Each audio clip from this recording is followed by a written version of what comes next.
Cuando Augusto murió, en el año 14 después de Cristo, Roma lloró el fin de una era dorada. Durante más de 4 décadas, el primer emperador había transformado la antigua república en un imperio estable y próspero. Pero la sucesión no trajo júbilo, sino incertidumbre. El trono pasó a manos de un hombre que jamás había deseado el poder. Tiberio Claudio Nerón, hijastro de Augusto, un general brillante, pero de alma sombría y espíritu reservado. Tiberio era todo lo que Augusto no había sido: austero, introvertido, desconfiado e incapaz de cautivar a las multitudes. Aún así, también era disciplinado, inteligente y poseía un sentido riguroso del deber. El destino lo colocó al frente del mayor imperio del mundo, pero él nunca se sintió cómodo con ello. Los cronistas antiguos, Tácito, Suetonio y Dion Casio, lo retratan como un hombre que gobernó con eficiencia, pero vivió en constante conflicto consigo mismo. Gobernó Roma como quien carga una pesada cruz. Antes de convertirse en emperador, Tiberio ya había tenido una vida llena de reveses. Hijo de Livia Drusila, futura esposa de Augusto, fue criado entre la élite romana y educado según los ideales tradicionales de la antigua república: disciplina, autocontrol y respeto por las leyes. Desde joven destacó en el ejército, sirviendo en las campañas de Germania y Panonia. Su talento militar era incuestionable. Fue uno de los generales más competentes de su generación. Sin embargo, su vida personal estuvo marcada por el resentimiento. Augusto obligó a Tiberio a divorciarse de su amada esposa, Vipsania Agripina, para casarse con Julia, hija del emperador, como parte de un arreglo político. El matrimonio fue desastroso. Julia era conocida por sus escándalos e infidelidades, mientras que Tiberio era reservado y severo. El divorcio forzado dejó profundas cicatrices en su espíritu. Desde entonces, cultivó un odio silencioso hacia las imposiciones de la familia imperial.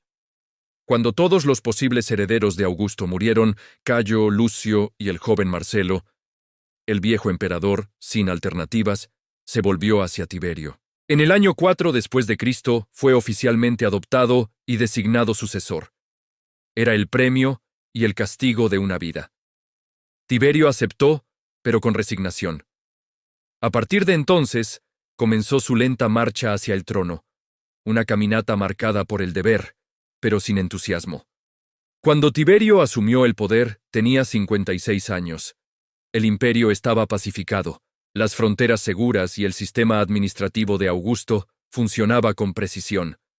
Heredaba, por tanto, un imperio próspero, pero también un legado pesado. El Senado esperaba continuidad, el pueblo esperaba generosidad y el ejército liderazgo.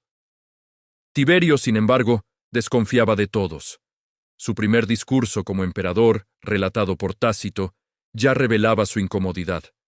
A diferencia de Augusto, que hablaba con elocuencia y confianza, Tiberio vaciló, fingiendo no querer el poder absoluto.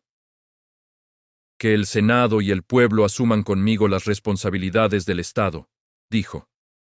El gesto, que podía parecer modestia, fue interpretado como hipocresía. El Senado, acostumbrado a la autoridad de Augusto, no sabía si debía apoyarlo o temerlo. Aún así, Tiberio mantuvo las instituciones republicanas intactas, al menos en apariencia. El Senado romano seguía reuniéndose. Los magistrados eran elegidos y las leyes se promulgaban con los rituales tradicionales. Pero en la práctica, todo el poder residía en manos del emperador. El ejército, el tesoro y las provincias estaban bajo su control. Durante los primeros años, Tiberio gobernó con prudencia y eficiencia. Evitó guerras innecesarias, mantuvo los impuestos estables y garantizó el orden público.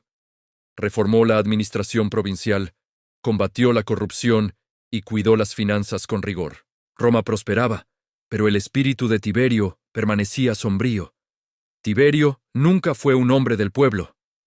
Mientras Augusto cultivaba la imagen de padre de la patria, participaba en ceremonias y fomentaba la vida pública, Tiberio prefería el aislamiento. El Senado lo veía como distante e impredecible. El pueblo lo consideraba frío e inaccesible. Rara vez asistía a juegos o festivales. Sus apariciones públicas eran calculadas y breves. Detrás de ese distanciamiento había una profunda desconfianza hacia la naturaleza humana. Tiberio creía que todos, senadores o amigos, actuaban movidos por la ambición. Tácito lo describe como un hombre que veía conspiraciones en cada sonrisa. Esa paranoia, que aumentaría con los años, transformaría su gobierno en un régimen de miedo y silencio. Aún así, su sentido administrativo era notable. Mantuvo las fronteras seguras, especialmente en Germania, donde los romanos aún recordaban el desastre de Varo en el año 9 después de Cristo, cuando 3 legiones fueron aniquiladas. Tiberio, estratega experimentado, ordenó campañas defensivas y consolidó las posiciones romanas en el Rin y el Danubio. Evitó aventuras expansionistas, prefiriendo la seguridad a la gloria. En Roma, se ocupó de la disciplina moral y el orden social, siguiendo el ejemplo de Augusto. Aplicó leyes contra el lujo excesivo y la corrupción, reformó el sistema judicial y garantizó el abastecimiento de la ciudad. Bajo su gobierno, las finanzas del Estado se fortalecieron. El tesoro imperial, según Suetonio, acumuló enormes reservas. Tiberio administraba Roma como un general administra un campo de batalla, con precisión, desconfianza y frialdad. Pero su mayor debilidad era su relación con el Senado. A pesar de mantener las apariencias republicanas, despreciaba a los senadores, a quienes veía como aduladores hipócritas. El Senado, a su vez, temía cada palabra del príncipe. Con el tiempo, la distancia entre ambos se convirtió en abismo. A partir del año 23 después de Cristo, el reinado de Tiberio adquirió un tono sombrío. Ese año murió Druso, su hijo y heredero, posiblemente envenenado. La pérdida sumió al emperador en la depresión y aumentó su desconfianza. En su lugar surgió una figura siniestra, Sejano, comandante de la Guardia Pretoriana. Sejano era ambicioso, inteligente y manipulador. Ganó la confianza del emperador y se convirtió en su principal consejero. Controlaba la seguridad de la capital y poco a poco extendía su poder sobre el Senado y los tribunales. Incitó a Tiberio a aislarse aún más, alimentando su paranoia. Bajo la influencia de Sejano, Roma cayó en un clima de delaciones y acusaciones políticas. Los delatores, ciudadanos que denunciaban a supuestos enemigos del Estado, ganaron poder y recompensas. Las acusaciones de majestad ofendida, crimen majestatis, se volvieron comunes. Cualquier crítica al emperador podía interpretarse como traición. Senadores, generales e incluso familiares de Tiberio fueron juzgados y ejecutados. El miedo se extendió por la ciudad. Las casas patricias se convirtieron en campos de conspiración silenciosa.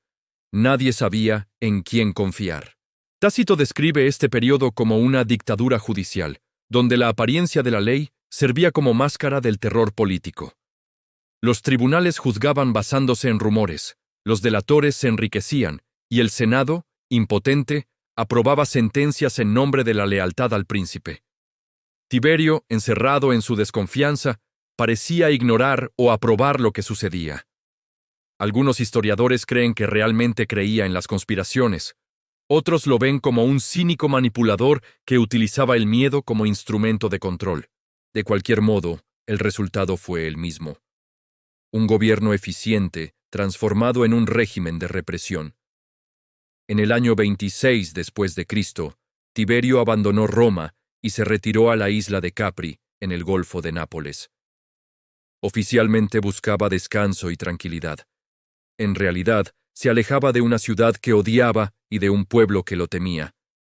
Desde entonces, gobernaría a distancia, mediante cartas y mensajeros, mientras Sejano permanecía al mando en la capital. El retiro de Capri se convirtió en uno de los episodios más enigmáticos de la historia romana. Aislado en palacios lujosos, rodeado de sirvientes y guardias, Tiberio se entregó a una vida de soledad y sospecha. Mientras tanto, en Roma, el poder de Sejano alcanzó su punto máximo. Acumuló cargos, persiguió rivales y soñó con casarse con Livia, sobrina nieta del emperador. Muchos creyeron que Tiberio se había convertido en su prisionero político. Pero en el año 31 después de Cristo, la suerte cambió. Informado por cartas secretas de que Sejano conspiraba para tomar el poder, Tiberio reaccionó con frialdad y cálculo. Desde Capri envió órdenes al Senado para que el traidor fuera ejecutado. Sejano fue arrestado ese mismo día y ejecutado junto con sus partidarios. Roma estalló en pánico. Las calles se llenaron de linchamientos y una nueva ola de delaciones comenzó, esta vez, contra los seguidores de Sejano. La represión, lejos de cesar, se intensificó. El viejo emperador parecía aún más paranoico. En los últimos años de su reinado, Tiberio vivió aislado, amargado y desencantado. Su correspondencia con el Senado revela a un hombre cansado y cínico. Que me odien, con tal de que me teman, habría dicho, según Suetonio, frase que resume su filosofía de gobierno. Aún ausente, seguía controlando cada detalle del imperio. Ningún nombramiento o decisión importante se tomaba sin su aprobación. Mantenía una red de informantes que lo actualizaban diariamente. El Imperio Romano, sin embargo, funcionaba con eficiencia. Las provincias permanecían en paz, las finanzas estables y el ejército leal. Roma, paradójicamente, prosperaba bajo el mando de un hombre que parecía odiar el poder. Pero el costo psicológico y moral era alto. La élite romana vivía en permanente tensión. Los delatores, fortalecidos, seguían acusando y condenando, alimentando el clima de terror. Tiberio ya no confiaba en nadie. En el año 37 después de Cristo, a los 78 años, murió en la ciudad de Miceno, posiblemente de causas naturales, aunque algunos relatos sugieren asesinato, quizá por orden de Calígula, su sucesor.